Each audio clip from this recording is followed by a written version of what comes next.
Namaste everyone. Welcome back to my channel, The Growth Chronicles with Mosam. So in this video I'll talk about something very controversial कि IIMs में जितना fees है कहीं पे 20 लाख है, कहीं पे 25 लाख है, even if we see baby IIMs कुछ 15 लाख है, 18 लाख है. सो इतना फीस हाई क्यों है? Is that justified?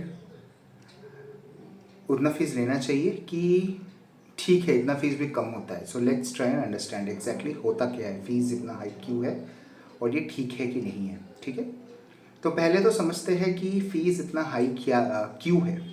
ठीक है, पहला जो रीज़न है इतना हाई है कि ये होता है आईएम्स का ब्रांड वैल्यू. ब्रांड वैल्यू कैसे बढ़ता है?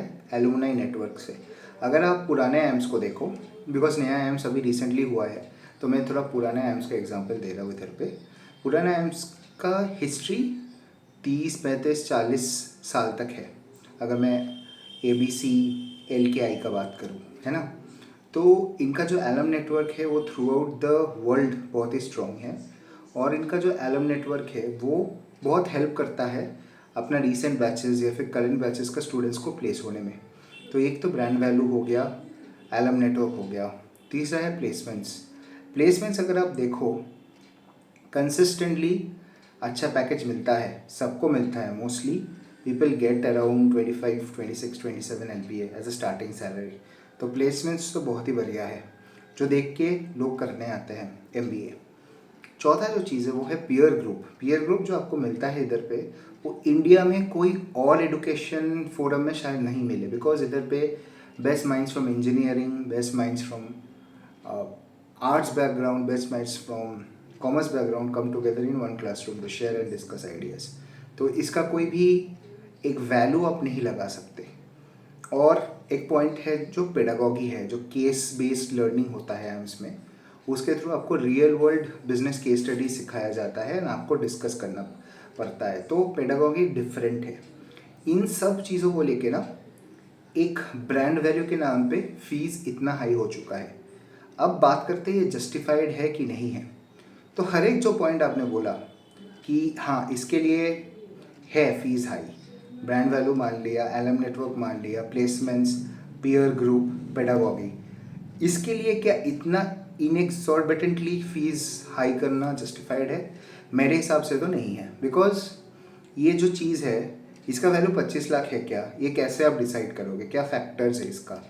इसका 25 लाख है कि 50 लाख है कि 15 लाख है कि 10 लाख है, ये आप क्वान्टिटेटिवली तो नहीं कर सकते. ठीक है, दूसरा जो चीज़ है इतना हाई फीस होता है बिकॉज बहुत सारे आईएम्स को या इंस्टीट्यूट्स को क्या करना पड़ता है, they have to function on their own. तो उनका फंड्स उनको खुद मैनेज करना पड़ता है.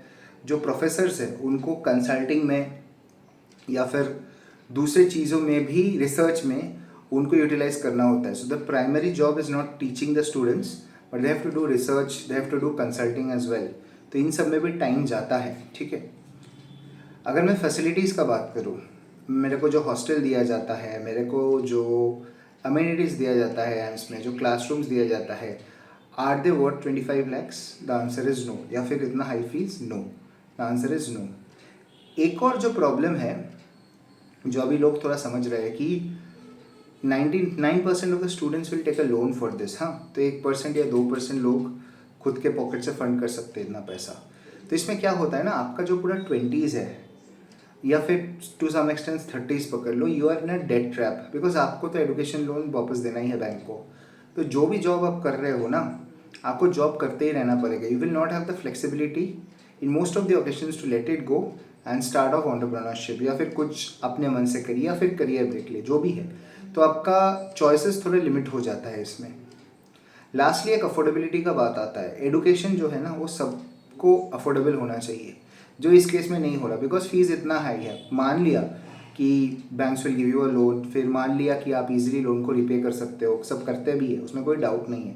बट फिर भी बहुत सारे ऐसा लोग हैं जो जेन्युइनली केपेबल है, जो जेन्युइनली एग्जाम देना चाहता है, बट इतना हाई फीस देख के ना ये लोग थोड़ा बैकवर्ड स्टेप लेते हैं. तो मेरे हिसाब से अगर मैं बोलूँ तो इसको थोड़ा सा अफोर्डेबल और बनाना चाहिए.